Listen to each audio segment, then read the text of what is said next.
केलाय. हिंदुत्वावर बोलणं हास्यास्पद आहे असं ते म्हणतायत.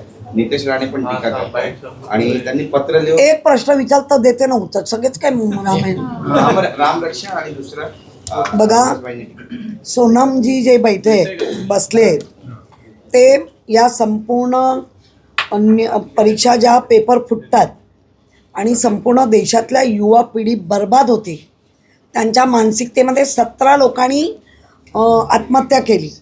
म्हणजे ज्या मुलं पुढे जाऊ इच्छित होते अभ्यास करून, त्या 17 लोकांनी तरी प्रशासन म्हणजे राज्यकर्ते सिरियस नाही.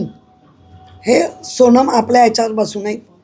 उद्धवजींचं पण म्हणणं तेच आहे की तरुण पिढीला बर्बाद नका करू, त्यांच्या मार्गाने त्यांना जाऊ दे. आणि त्यासाठी तुम्ही या सगळ्या एक्झाम आणल्या ना, त्याचे पेपर फुटतात कसे?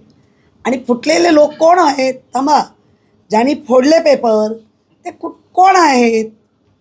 कुठल्या ह्याचे पदाधिकारी आहेत? ह्या येत आहे ना आपल्याकडे, कसा नजरअंदाज करू शकता? आता राहिला रामरक्षा. रामरक्षा काय रामदास कदमच्या बापाने लिहिली आहे? हे बोलायला कोणी दिला त्यांना अधिकार?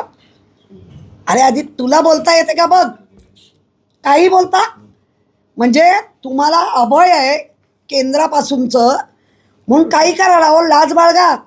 त्या रामरक्षामध्ये ढुंगणाचं सोडलं आणि त्या CC कॅमेऱ्यावर टाकलं. ढुंगणाचं जे धोतर आहे ना ते सोडलं आणि CC कॅमेऱ्यावर टाकून चोऱ्या झाल्या. हे पण तुमच्याच लोकांनी आणलं आहे, सत्तेत बसलेल्या लोकांनी आणलं. त्याची लाज बाळगा. उद्धवजींनी रामरक्षा म्हणण्याचं का तुझ्या बापाने लिहिली रामरक्षा? उद्धवजींनी म्हणायची नाही. तू कोण? उगाच काहीतरी बोलून हे असे मायलेज घेऊ नका. रामरक्षा तुम्हाला वाटेल तेव्हा आम्ही बोलायची.